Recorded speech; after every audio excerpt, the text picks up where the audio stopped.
Hello there everybody, this is Alex from Hardcoin Guides, bringing my guide for God of War Ascension on Titan difficulty. Today we are doing part 7 entitled The Gauntlet of Apollo. I think this is technically every bit and part of Apollo all together in one video, maybe, possibly. I should have double checked on that, but I do know for a fact that we have the Tisiphone Megara fight going on, so that entire Sparta illusion fight thing.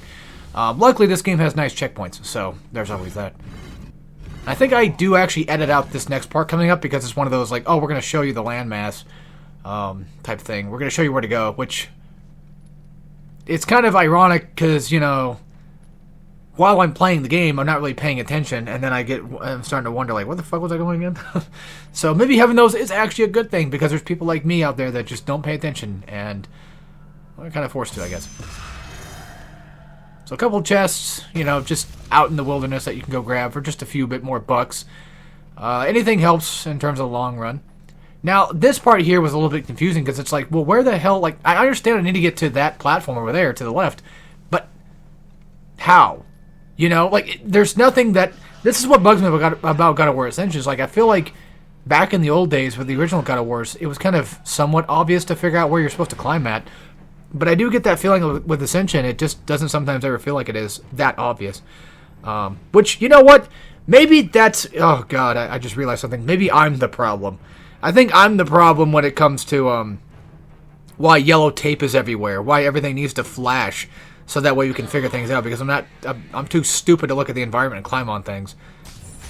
But my thing is, like, I've been ruined by so many games that tell me where to go that it kind of makes me think, you know, well, wait a minute. I have to think on my own for once? This is not real. So maybe I need to get back to playing old games again because I seem to be struggling, apparently.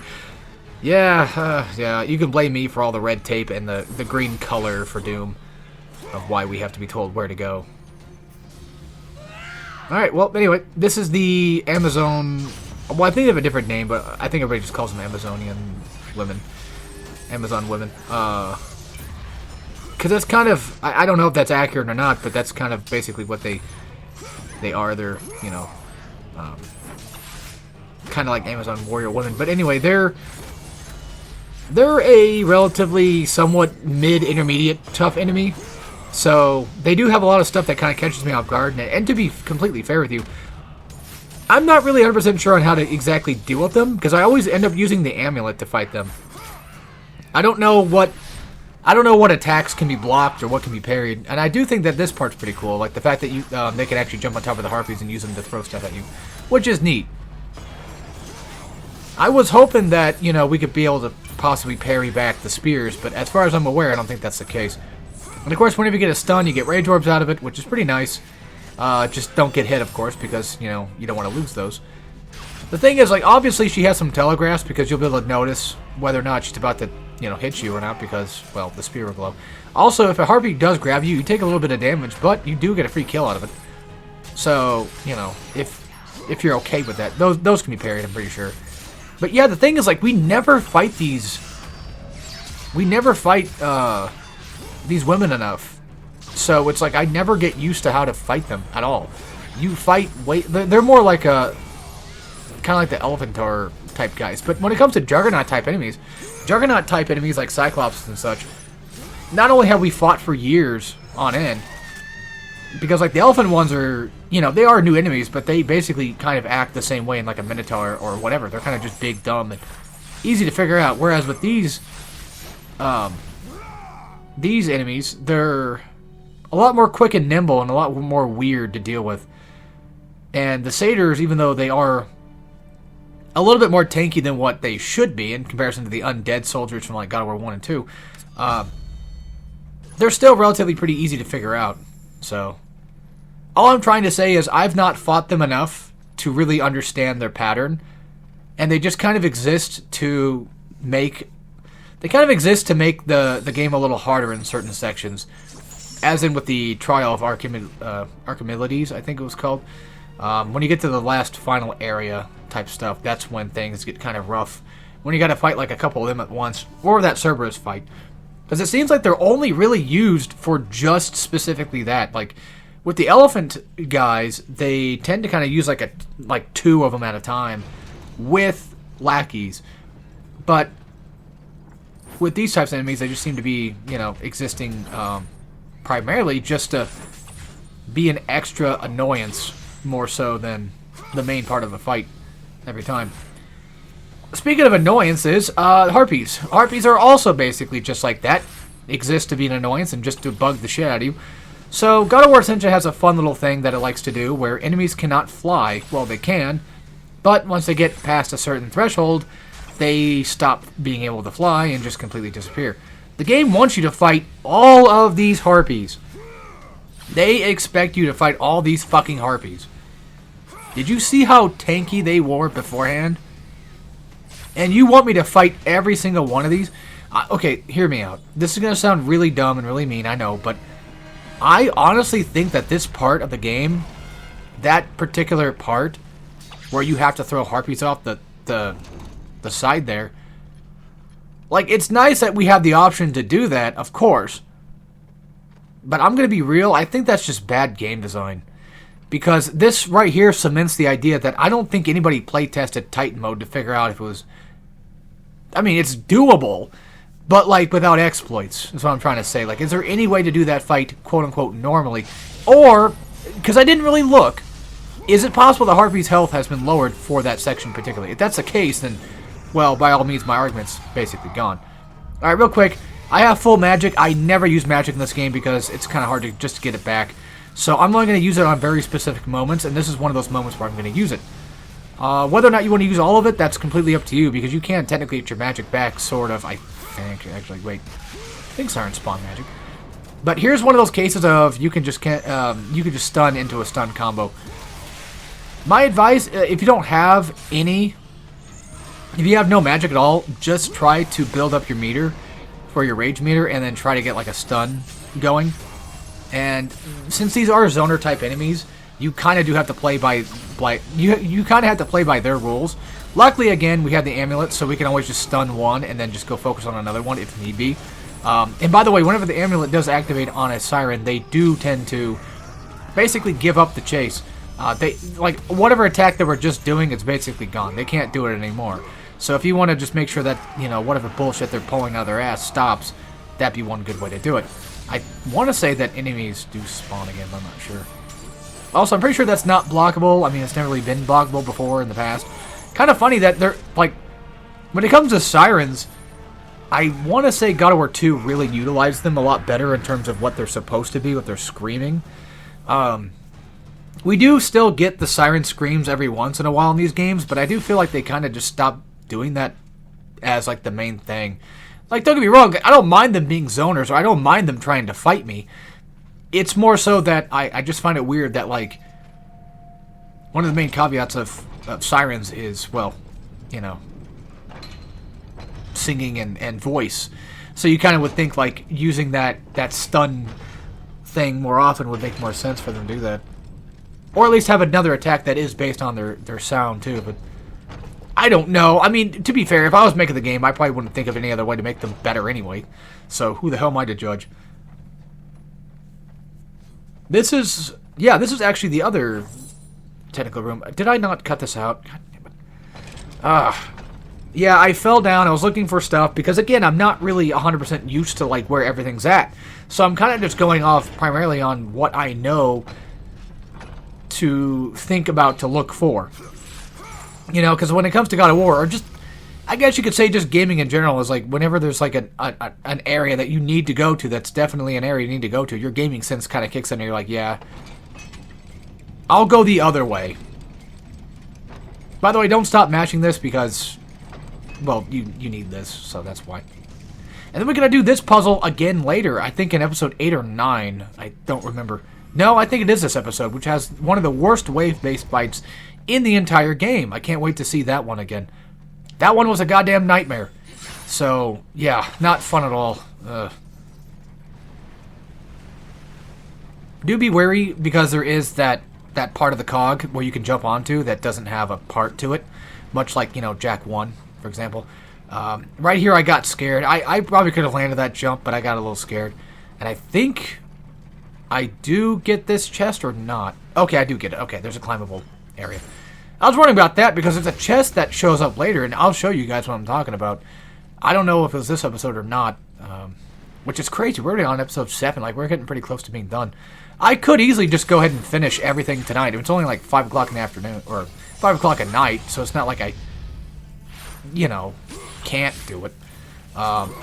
Also for these bugs, jump throw works pretty good. If you want to kind of like stay away from the ground, I don't blame you, because sometimes your grab might miss and you want to be on the safe side. So I would suggest just doing a jump grab instead of what I'm doing. But this works too. Funny enough, I actually worked on stuff that needs to be worked on today. And then my brain the entire day was like, yeah, you might have gotten that done. However, you still got Hardcorean to do. You still got God of War to do. And it's like, dude, what the fuck is your priorities at this point? Like, this project stuff I'm working on outside of YouTube, which won't show up on YouTube, I hope. In terms of my, like, I probably won't do anything YouTube related with it. It's drawing stuff. That's what I'm talking about. That stuff outside of my YouTube channel stuff, it's important to me. It's like my main thing. It's what I want to do. And then here I am just being like, oh, well, that's great and dandy, but Hardcorean's important. It's like, where did this come from? Because you kept bitching about, it kept getting on to my ass for doing too much Hardcorean. Because it was like, well, after Transformers Devastation Project's over with, you're just going to start something new. You're going to start up the Gen 3 of Hardcorean stuff. And it's like, well, what the fuck? And you were like, my brain was all worried about it too. It was like, oh man, we're going to keep doing that all day. It's gonna take forever to get through it. And it's like, dude, I can just do stuff on the side. It's not a big deal. Like, I can do this. It's fine. Alright, real quick. Fun new enemy type. Centaurs. So, it's funny I bitched about the last new enemy archetype, but actually that new enemy type is actually new enemy in general in terms of God of War. This one, however, is quite familiar, and luckily enough, thank God, not tanky. And this is also the God of War 3 version of it too. And by the way, I have no clue what happened there. Well, my best guess is the amulet kind of fucked it up, but you can block pretty much everything they do for the most part. If they do a charging attack, just do the quick time event, because you take no damage. You might as well just do it. And actually, funny enough, there's a spot down here in the corner that you'll see pretty soon, where I accidentally, I think this was the fight, because you have to come back here later and fight the Cerberus, so it might have been the other one. I do my magic attack in this corner because I have them all grouped up together, so, why not? Save myself the trouble, right? And then somehow, if it's this part I'm thinking of, I slammed the warrior into, like, on the right side there, and it was just enough to kill her off. It made her fall off the cliff. So this was one of those parts, and I think I'd do it again, but the second time around I think it was with magic. But centaurs, luckily enough, are actually pretty stupid fucking easy. So I don't really probably have too much advice on them besides just wail on them. And whenever they go for a quick time event, just do the quick time event and hit them on the ground. I mean, that seems to be kind of the normal case there. And then after that, make sure you don't fail the quick time event, because I think I failed one of them. I actually was not paying attention, because it might have been the one we just saw that got failed, or was it this one? Well, let's find out. No, it's all good. Okay, there's only 4, so he's pretty much done. Pretty much donezo. Same practical animation as it was in God of War 3, and yeah, honestly, I'm glad they returned to God of War 3, because my god, they were fucking horrid when it came to God of War 1, though. Not like the worst thing ever, but god damn. I remember, like, back in God of War 1, like, even though I could do it, it's still one of those fights that's just like, fuck, it's this one. You know what I mean? So it's definitely one of those, no, god damn it, not this one type fight. Although for this game in particular, strangely enough, no, because the warrior chick is relatively easy enough to kind of take care of, and plus the centaurs kind of just push you out of the way anyway, so you're more so probably going to be focused on fighting them than really much of anything. But yeah, get used to this place, because you'll be coming back here again, actually. The one thing that people don't like about DMC4, but yet you do it in God of War all the time. Backtracking. Although in DMC4 case, it makes a lot of sense why it's kind of stupid. I mean, I get it, because, like, story-wise, Nero's not that strong, and Dante is, like, the only one probably strong enough to take down the actual demons himself. However, that kind of feels kind of like you get kind of ripped off, Just a little bit. If in a perfect world, let's be honest, in a perfect world, DMC4 wouldn't have Dante backtracking between the levels that you've already been to. However, in all fairness, it does actually make it quite easy to kind of like figure out where you're supposed to be going because you just go backwards. But yeah, like I said, like in a perfect world, we wouldn't have that. We would just have like Dante's own levels with his own boss fights and stuff. So there's at least that. But we don't live in that world, and to be fair, I still like, yeah, I still like the MC4. I remember when I got to this part, I bitched. I was like, why the fuck did they put a note in front of the chest? You hit R1 to click on the note. Why'd they put it in front of the fucking chest that I can't see? Those fucking assholes. Like, I'm one of those people, like, I don't mind the audio log collecting in BioShock because, like, I know where they're all at. I've done it before. You know, I always typically try to go for them just because, you know, I like BioShock a lot, right? BioShock 1, specifically. I'm not trying to brag, I'm just saying, like, I just got so used to playing the game that I pretty much know where most everything is at. At least I should. Okay, these chests right here, these are the ones I'm talking about that I don't know how to get to. I have no clue. I tried climbing down, you know, anything, but it's just like, there's just nothing. I don't know. Unless that's for, like, a later part of the level that you do actually go back to and collect them, then maybe, sure, but as far as I know, I have no fucking clue how you're supposed to get that. And of course, you got the eggs, which will spawn wyverns, and, well, that's mostly about it. Not all of them do, of course. You get free red orbs for the most part, but yeah. Also, it's kind of funny. Whenever I watch myself play God of War, it's like, I just want to play it. And now that I've kind of gotten down God of War Ascension, like, I kind of understand it a lot more. Which is funny because Ghost of Sparta actually had the same thing. Where, like, I used to not like Ghost of Sparta, but that last guide changed my entire opinion. And I wouldn't be, I guess, too against doing a marathon of God of War again. Maybe we could do a backwards marathon where we just start with God of War Ascension first and then work our way back. So that way I'm not just stuck playing God of War 1 all the time. Look, I love God of War 1, but, you know, it does get kind of old. Especially with God of War 2, it's like, oh. God of War 2 may be, like, considered the best God of War game, and I don't blame him for that, but god damn, that one's got some brutal stuff, you know? There's parts in that game that just fucking blow. I love the game dear to death, but, like, god damn, there's some just rough areas to get through. And that's the thing about God of War 2, is, like, it's pretty strong. I would still say God of War 3 might be a bit more challenging than God of War 2 in certain aspects, like just in general. I think a lot of the main fights for God of War 3 might be a little bit harder. But the fights in question for God of War 2, the ones that you know of, like the translator fight and all that stuff, that one is just, it just sucks. Okay, so for the shielded Spartans, these guys are absolutely annoying. A finisher will break their shield. Oh, not break it, but it will break their guard, sorry. You can block every one of these attacks. You can use a rage move to get an attack. I would say, just say fuck it and just use a magic attack here just to get rid of them. That should be enough to kill them. Because I think as far as I know, you have to kill at least, well, it looks like it's a few. It might be a time thing, I don't know. Don't know what that was, that little frame transition, but there you go. As soon as we get into the second phase, I just start mashing the hell out of magic, at least for, well, twice. Because I don't want to fight Spartans alongside Megara at the same time. But in terms of fighting Megara, she's really actually not too terrible either. So, prioritize whoever you kind of want. Because, like, to be fair, the Spartans don't really move that much, so you could probably get away with getting a few hits on Megara herself. And, you know, just using Amulet and whatever to slow them down. For her own fight itself, I think you can block pretty much almost every one of these. Yeah, you can block the slam too. So that's a 4-hit combo, by the way. That just always think to yourself that most likely is going to be a 4-hit combo. She can, which is crazy because this is one of the first times I've seen this. She doesn't have a pattern play.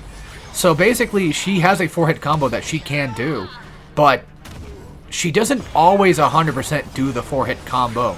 She'll sometimes just start off like in the middle of the combo and just mix it up, which is actually pretty cool.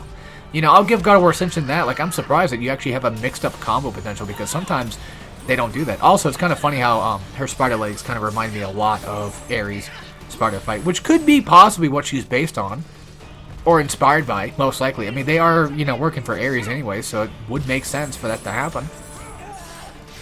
I think that would be a cool detail if that was the case, but I'm not really sure. I don't remember much about the story, to be honest with you, besides Kratos breaking his oath. that's really about it. I don't know what the back lore of the Furies really is, besides that they're the mother of Orcos or whatever. Even then, I don't know who the fuck that technically is supposed to be, besides outside, like inside God of War, like I know he's our buddy helping us out, but outside of that, it's like I don't know the Greek mythology of him, so, you know, yeah. By the way, with that combo, just always expect it to be a 4-hit. Sometimes it might not be, like I said, sometimes she might just trick you up and hit you with a 2-hit combo, but just always pretend that it probably is a 4-hit combo. And now when she comes up here, she can spawn enemies again, and I just, again, you know, go with magic, get rid of them. Which should, yeah, I was going to say it should delete them. So they'll drop, okay, they didn't that time. But a lot of the time, they typically tend to drop, they should drop their spears. So you can use their spears to throw back at Megara. That's what you're supposed to do. Okay, so maybe magic was a bad idea. I take back what I said. So I think using magic might make them not spawn spears. So do be careful of that. Get a few shots. She'll run across the rooftops. She'll spawn these scarabs on the bottom here if they blow up. Don't have to worry about them too much. Just keep in mind that they are there and they're a little dangerous. And again, don't forget that a finisher will break the enemy's guard. So you can use that to your advantage. And basically, this is most of the fight from this point on for Megara's fight itself. And then I think we have to fight Persephone right after. I want to say that sounds about right. I got stuck down the wall twice, actually. Wasted 3 shots. God damn. That final shot is just basically nothing. It's not going to go anywhere. Reliably speaking, you're better off just relying on just spears. But it's kind of funny. This fight also reminds me of Theseus from God of War 2. That fucking fight. Ugh. This part's kind of funny because wherever Kratos' arm is going, I think it goes in the same pattern every single time, depending on where the camera and the arms are going. It's like circle X, square triangle here. And of course, just mash the best you can. I don't know why I was struggling to mash in God of War of all things. Like, I mean, come on. And there you go. That's how she lost her arm. Because, did you forget? This is a flashback game. Because all these fights are basically flashback. That's why we're fighting them now, because we fought them before. And the Prison of the Damned is present day. Yeah. Oh, I know. Alright, so this part, pretty easy stuff. You just gotta follow the on-screen prompts. Nothing too particular that needs to be said. I mean, it just tells you, you know, right there. Whenever it comes to quick time events, you know, praise them. Like, I know people tend to hate the idea of quick time events in games. I get that. But when it comes to God of War, I kind of want them to happen because, holy shit. Alright, so that attack right there, that can all be blocked. Persephone's kind of weird. This is a 3-hit combo, by the way. It can all be blocked. I think you can parry it, too. So, my strategy is basically just wail on her until I figure out what I'm doing. But if I had to give any piece of advice, Amulet works great. Block every one of her attacks and then just follow with some decent pop shots. I wouldn't worry about parrying too much because I feel like it just doesn't really land the actual parry itself very often. That move is almost impossible to kind of telegraph. It's not impossible to do, of course, but it's damn near it's near impossible to figure it out. But if you understand like what her pattern is for the other 2 attacks, that one will seem different enough to where you're like, oh, okay, and then you want to avoid that. Basically, for the most part, it's just, like I said, it's nothing but pop shots, and I think we do get a checkpoint halfway through it. This part, she's just going to summon lightning, or shoot down her dark spell magic stuff. Go around the circle about twice, go underneath her, hit her a few times, and then she's, yeah, when she bubbles like that with, what was it, Sanctus from DMC4? That's what it reminds me of. She's basically invincible, can't hit her. But she'll keep doing this until you basically kill her. So all you gotta do is just roll around, you know, time out your rolls and stuff like that. How long it takes to go between, and then there you go. Pretty much just practically easy stuff. The only thing you need to be worried about is the Scream Fire Breath attack thing that she does. That's pretty much about it for Persephone's part. But, by the way, you do get a checkpoint here, and this part's going to get a little bit more weird. So, pay close attention to kind of what I do. Because this part's kind of hard to explain what's going on. I whip out magic just to, you know, kind of get double hits because, well, it hurts. I only have the 1 piece of magic, which sucks. Whenever the camera slows down, Megara's jumping. And see how she's on the ground, just kind of weakened, that's the perfect time to attack her. However, that's not 100% going to happen all the time. There are times where she will attack even while, or she'll get up even on the ground. I would say don't focus too much on Tsephone, focus on Megara, the spider legs. Focus on her instead. Wait for her to do a jump, and then block Tsephone's bullshit, then hit Megara. That's the order that I kind of go in whenever I do this fight. And if you have plenty of magic that you didn't waste, like I did, which you don't have to, you can, you know, waste it or not. No magic's, it's not a waste. I'm just saying, like, if you do use it in the last fight, then that's up to you. By the way, whenever these two group up together like that, Tsephone over there will basically do that. She'll slam on the ground herself and do that winged attack. I think the winged attack itself can be blocked. However, you do not want to be near her when her horse is going back to her. And, of course, you know, she also has protection thing that she can do with Megara, which this part's pretty easy because Megara doesn't really move around very far. So it's just the same thing as it was in the last phase. Just run around the room. Get Megara as far away from Tsephone as you possibly can. If you still have spears left over, that's great, because then you can just start throwing them. I totally forgot that I had those. So I remembered, like, oh yeah, that's right, I have them. Might as well use them.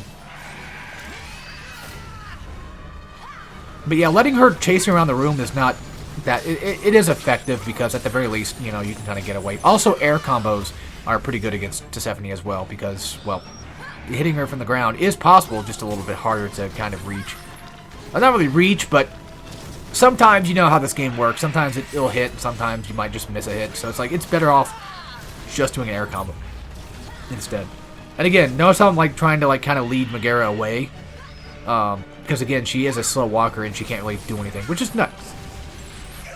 I'm so glad that the game at least makes it to where that you don't have to put up with her bullshit at the same time. She's there on the field as more of like a nuisance, like a small obstacle than anything really. And if Tsephone is on the ground, that's a great time to go for an attack as well. Because, well, she won't be moving anywhere, and you can at least get your finisher going instead of doing just air combos. Which is nice. And I do think that I fucked up the, I fucked up the quick time event here, so I do apologize. I think I screwed up, I think, right after this. No? Really? Yeah, this, because it threw me off. I wasn't expecting that. Those ones are so fucking painful to figure out. It's like, oh, okay. Like, I know we had those back in God of War 1, but, like, they keep changing the UI for everything, so it kind of just distracts me and makes me not understand what the hell's going on. Like, I understand the reasoning for changes. I get it. I'm not against it. I'm just saying, like, it throws me off, and I was like, oh, fuck. So I kind of have to think, you know, which, to be fair, that's what these games typically try to do, try to catch you off guard. So keep that in mind, that you do have to do an analog stick control thing. It is relatively lenient, thank goodness, but still.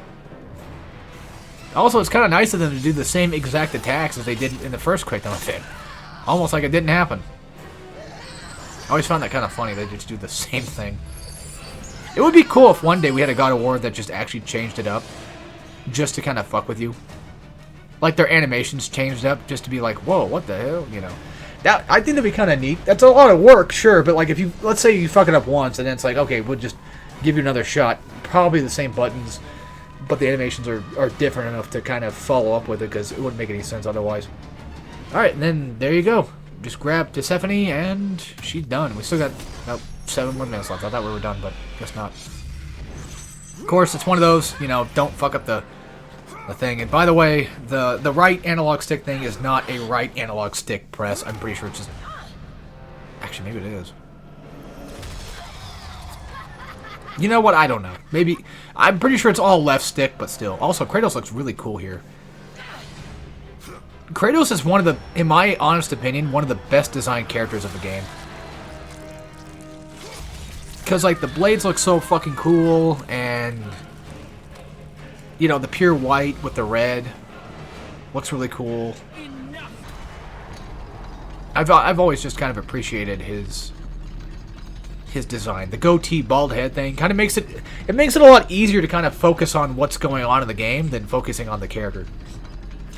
Sorry, my nose is just fucking, it's doing shit again. I don't even feel anything. My nose doesn't even feel that stuffy. It just comes out of nowhere. The hell am I supposed to do about that? I'm trying to commentate here, not make noise. I'm not trying to make a goddamn ASMR video. I'm trying to do hardcore and guide stuff. But yeah, so the reason why this video is a lot longer than it should have been is because we had the Orcos ability. So I'm going to show that off and well, you know, show. Wait, these are. There's no way. Are these the chests I was talking about earlier? No, there's no. It looks like the same order, but there's just no way. I mean, it's possible. Maybe it was. I don't know. I don't know why they would bother showing you like chests you're going to get later on and then just make it. Because usually when they show you a chest, it's like, okay, I can go get that now. This is one of those cases of like, yeah, you can, but you can't get it now. Also, this room's really weird. Now, well, not super weird, but there's those chests back there too. And it's like, I don't know how to get those. Those were the ones I think I fucked up. The Orcos ability is really good because not only does it stun enemies, but it's an extra combo guy that will help you just along your fight. It is insanely good to have. The items in this game are insanely good. One of the best, if not one of the top tier stuff in terms of God of War usage, in my opinion. Maybe I should make a top 10 God of War weapons list or something like that. I mean, obviously the blades are going to be number one because, well, let's be real. Why wouldn't it? Poseidon Rage, number 2, because you have to use magic to use it. It sucks. You know, you're forced to use magic, but god damn, you know, it's some powerful shit. Honestly, like, yeah, I'd say blades.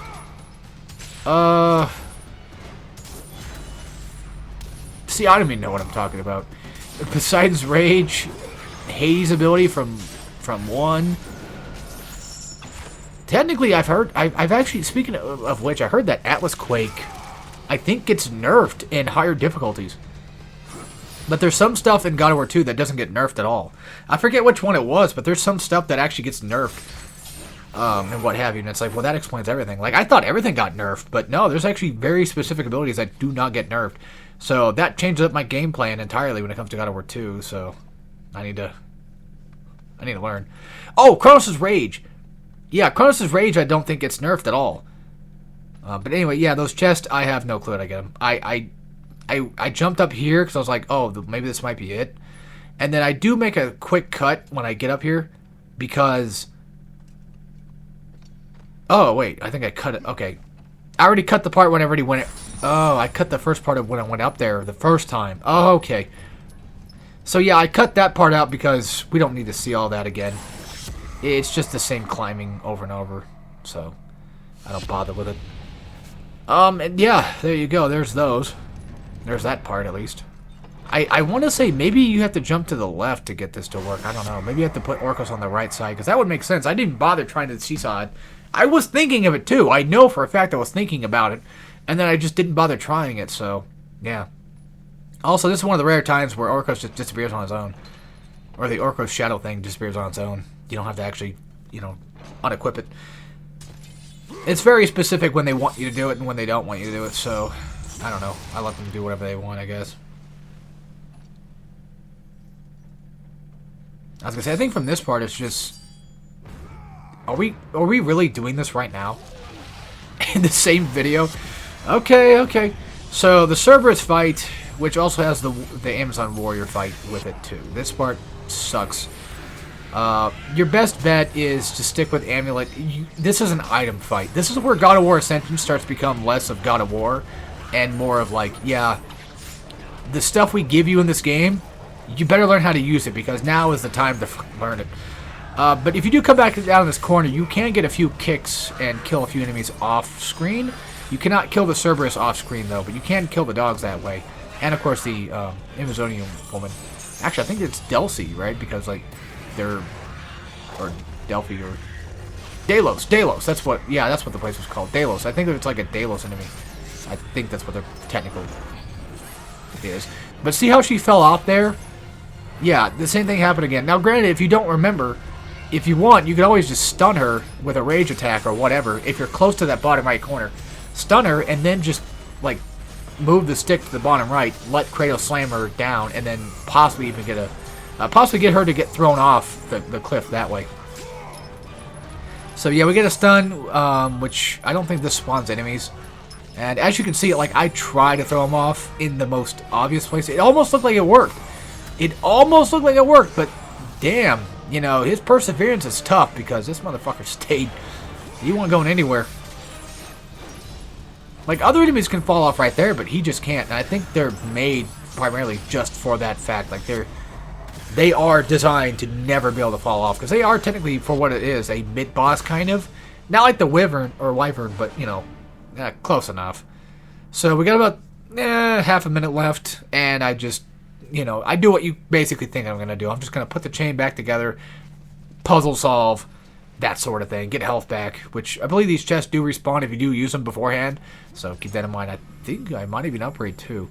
I don't have enough to get a full upgrade yet, but maybe I did. I don't remember. Or I just do the chain thing. Oh, okay. So a little bit of upgrading. Okay, I was wrong. So next time's the chain. But anyway, thank you all for watching. Hope you all enjoyed, and take care, everybody.